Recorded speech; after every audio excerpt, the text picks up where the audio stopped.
देखिए, शाहरुख खान साहब ने एक बार कहा था कि हार के जीतने वाले को बाज़ीगर कहते हैं। उसके 28 साल बाद उनकी टीम ने उसका बिल्कुल ही विपरीत किया, यानी जीता हुआ मैच वो हार गए। अब कैसे हुआ? कुछ 12 रन ही उन्हें चाहिए थे, 5 विकेट हाथ में थी, कैसे ये मैच हार गए? मेरी समझ से तो पूरी तरह से बाहर है। इसीलिए हमारे साथ एक्सपर्ट्स मौजूद हैं, जो हमें समझाएँगे कि कहाँ कोलकाता ने ये मैच हारा। आप देख रहे हैं ईएसपीएन क्रिकइन्फो टी20 टाइम आउट।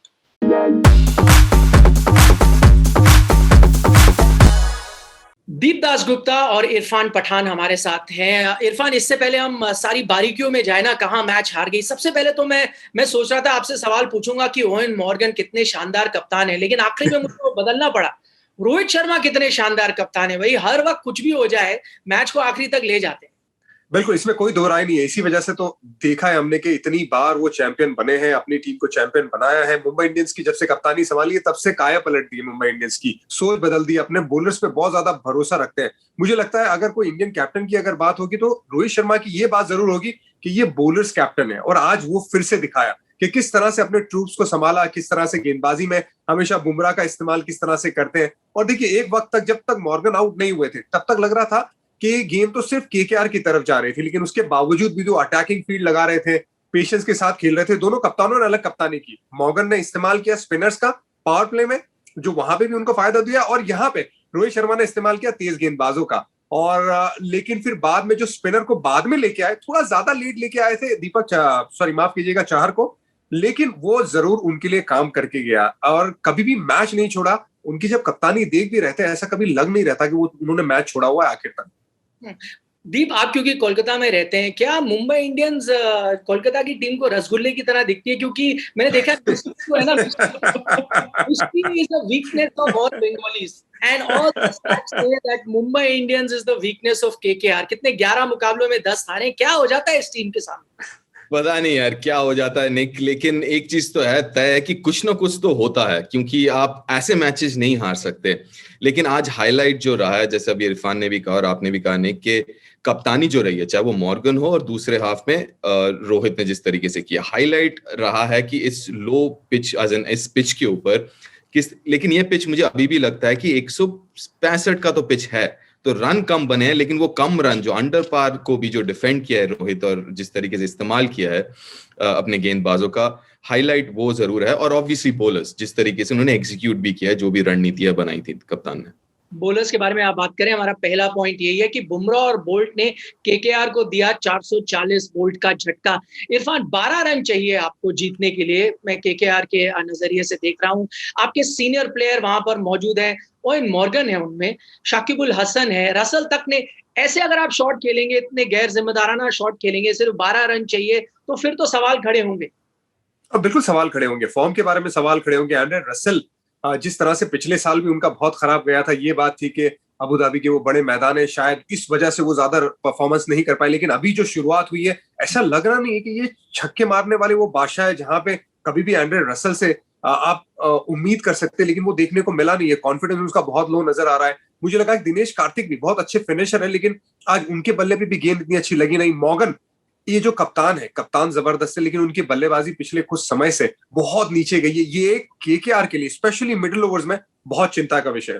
देखिए, अब जैसे दीप, इरफान भी कह रहे हैं ना, फॉर्म तो अच्छा बुरा चलता रहता है, अब किस तरह से आउट होते हैं ये चीज पे ध्यान रखना पड़ेगा। मैं दोनों शॉट्स देख रहा हूँ, ओवेन मॉर्गन का शॉट देखे, शाकिबुल हसन का शॉट देखे, उस वक्त शायद जरूरत नहीं थी, रन बॉल आप खेलते अब जीत जाते। बिल्कुल, लेकिन एक चीज और जो पहलू है इस पिच का, वो भी ध्यान में रखना जरूरी कि ये पिच जो शुरुआत में बॉल आता है, जब नया रहता है बॉल, तो बैटिंग करना ज्यादा आसान है, शॉट लगाना ज्यादा आसान है कहूं, तो बाद के तरफ थोड़ा सा मुश्किल हो रहा है जो हमने देखा है। और वहीं पे ऐसा, मतलब इस पिच के ऊपर सेट बल्लेबाज का रहना बहुत जरूरी होता है। तो कहीं ना कहीं मुझे लगता है जो सेट होके बैट्समैन आउट हुए, खासकर नीतीश राणा सेट हुए, वो राहुल चहर का आखिरी बॉल था उनके स्पेल का, उस पे उन्होंने स्टेप आउट किया। पहले से ही सोच लिया था, शायद मन बना लिया था मैंने स्टेप आउट करना ही है।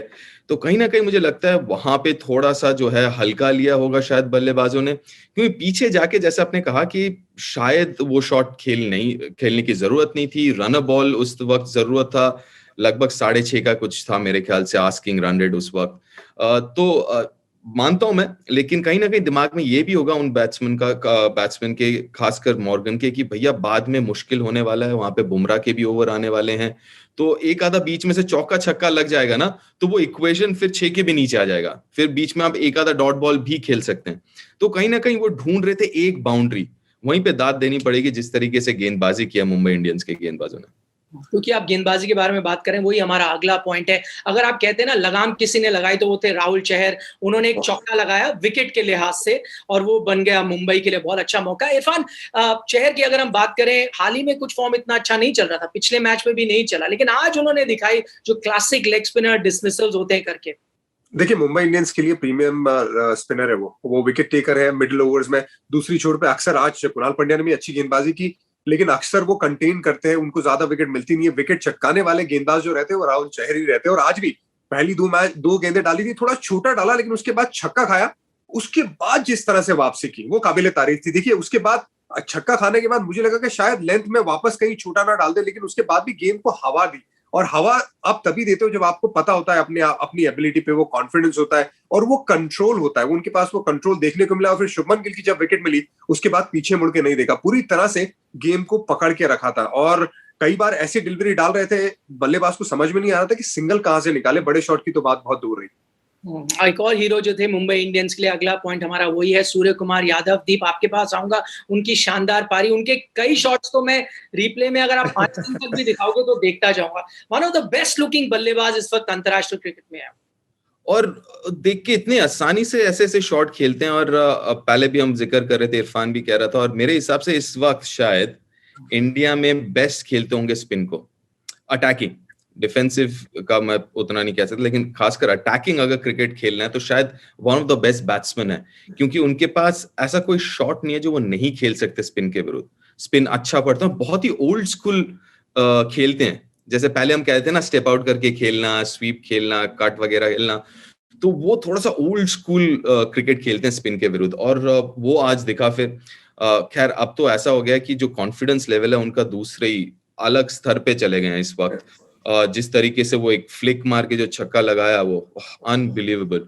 और जो अच्छी बात उनकी लगती है, जो वो उनका जो बॉडी लैंग्वेज है ना, थोड़ा सा वो जो स्वैग है वो, मतलब पता है, अगर आप ऑपोजिशन में होना तो वो आपको चुभेगा, लेकिन वो अगर आपके टीम में होना तब लगेगा यार ये क्या बैट्समैन है यार। मतलब वो खास बात लगती है उनके बारे में, जो उनका बॉडी लैंग्वेज है। ये बैट्समैन चाहिए मुझे, माला पाइजे, ये बैट्समैन माला पाइजे। बिल्कुल, अब अपनी टीम में होना जरूरी है ऐसा बैट्समैन। नहीं, बट यही चीज जो दीप कह रहे हैं, इरफान आपसे भी जानना चाहूंगा। एक चीज तो है कि आपके पास सारे शॉट्स होना जो दिखा रहे हैं स्काई के उनके पास है, पर वो जो कॉन्फिडेंस है, च्युइंगम चबाते हैं, विवरिचर स्टाइल घबराते नहीं है, वो अलग ही उनको बनाता है। बिल्कुल, देखिए बहुत स्पेशल प्लेयर है और बहुत सालों से आईपीएल खेल रहे हैं, एक्सपीरियंस कैंपेनर है, डोमेस्टिक क्रिकेट में कमाल के रन्स बनाते हैं। और स्पिन जिस तरह से वो खेलते हैं ना, मुझे नहीं लगता, मैं बिल्कुल अग्री करता हूं दीप से, कि वो कॉन्फिडेंस तभी आता है जब आपके पास एबिलिटी हो, आपको पता है कि आप किस तरह से खेल सकते हैं, और तभी जाके वो स्वैग देखने को मिलता है ना। वो स्वैग तभी होगा जब आपको पता होगा कि आपके पास वो काबिलियत है, और सूर्य कुमार यादव के पास बिल्कुल वो काबिलियत है कि स्पिनर को कभी भी जबरदस्त तरीके से खेल सकते हैं। शुरुआत में भी मैंने यही कहा था कि अगर मुंबई इंडियंस को अच्छा स्कोर अर्जित करना है कंसिस्टेंटली स्लो पिचेस पे, तो सूर्य कुमार यादव इनके सबसे इंपॉर्टेंट बल्लेबाज है। और वो दिखा रहे हैं लगातार आईपीएल में, जैसे इरफान भी बता रहे हैं, लगातार करते आ रहे हैं। ओवेन मॉर्गन की कप्तानी पे अब मैं जाता हूं। हालांकि मैच उनकी टीम हार गई। दीप, आपके पास आता हूं। कोलकाता की जो बेहतर रणनीति थी वो बेकार हो गई, जो हमने फील्डिंग के दौरान देखी। सबसे पहले तो पहले 5 ओवर में स्पिनर्स को लेकर आना, बिल्कुल आउट ऑफ द बॉक्स कप्तान नजर आते हैं। वैसे इंग्लैंड के लिए भी हम देखते हैं, जब 50 ओवर में कप्तानी कर रहे होते हैं, 2020 में कर रहे होते हैं, वही आईपीएल में भी जारी है। बिल्कुल, और अगर आप देखें कि एक तो ड्यू फैक्टर वो हो सकता है जिसके लिए आप चाहते थे कि आपके स्पिनर्स जो है शुरू में, दूसरी तरफ आप रुक करेंगे तो उनका जो मिडिल ऑर्डर है एमआई का, तो वो स्पिन के विरुद्ध बहुत अच्छे बल्लेबाज है, जैसे हार्दिक हो गए, पोलार्ड हो गए। तो उन्होंने क्या किया कि पीछे अपने तेज गेंदबाजों को रखा है, और तेज गेंदबाज भी अगर देखें तो एग्जीक्यूट जो किया है, यॉर्कर ज्यादा नहीं लगाए सिवाय आंद्रे रसल के, हार्ड लेंथ डाल रहे थे ताकि जो गेंद है वो छाती के आसपास रहे, तो वो जो सामने पैर खोल के खड़े रहते हैं हार्दिक और पोलार्ड के ऊपर गेंद मिलेगा तो सीधा मार देंगे, तो वो मौका ही नहीं दिया बॉलर्स ने भी। तो एक तरफ जो रणनीति थी वो कि पहले शुरू में स्पिनर्स को ले आना और उनके ओवर्स खत्म कर देना, मेरे ख्याल से पहले 10 ओवरों में से 7 स्पिनर्स ने डाले, पहले 6 में से 5 स्पिनर्स ने डाले। तो आई थिंक वो बहुत अच्छी रणनीति थी और वो कारगर भी साबित हुई। थोड़ा सा मेरे ख्याल से जो मुंबई इंडियंस के बैट्समैन है वो भी थोड़े से सरप्राइज हो गए कि ये हो क्या रहा है भाई, पहले 6 में 5 स्पिनर। थोड़ा सा वो सरप्राइजिंग एलिमेंट भी था। आई डोंट थिंक वो हर एक मैच में करेंगे, हो सकता है चेन्नई के मैचेस में करें, लेकिन आई डोंट थिंक वो हर एक मैच में करेंगे। लेकिन कहीं ना कहीं मुंबई के खिलाफ थोड़ा सा सरप्राइज करने के लिए भी ये रणनीति उन्होंने चली, और लेकिन गेंदबाजों ने जो एग्जीक्यूट भी किया वो भी काबिले तारीफ। एक तो स्पिनर्स के साथ शुरुआत करी, एकदम अलग नजर आया इरफान। दूसरा, रसल की जो आंधी आई आखिरी में 5 विकेट ले गए, वो काम नहीं आई। लेकिन एक चीज ये समझ आ रहा है कि केकेआर के जो थिंक टैंक है, चाहे वो कप्तान हो, चाहे वो ब्रेंडन मकलम हो, जो भी है, बैठ के ये तो तैयारी करके आए थे कि कमिंस मिडिल ओवर में डालेंगे, पिछले मैच में भी हमने देखा, और आपके रसल है अब आखिरी ओवर्स में डालेंगे। बिल्कुल, देखिए प्लानिंग में इसमें कोई दो राय नहीं है। मकलम भी कप्तान रह चुके हैं और मॉर्गन तो इंग्लैंड के विश्व कप विनिंग कप्तान है, तो उन्हें पता है कि किस तरह से प्लानिंग करनी है, किस तरह से रोल अदा करना है, हर एक बनाना है, हर एक रोल।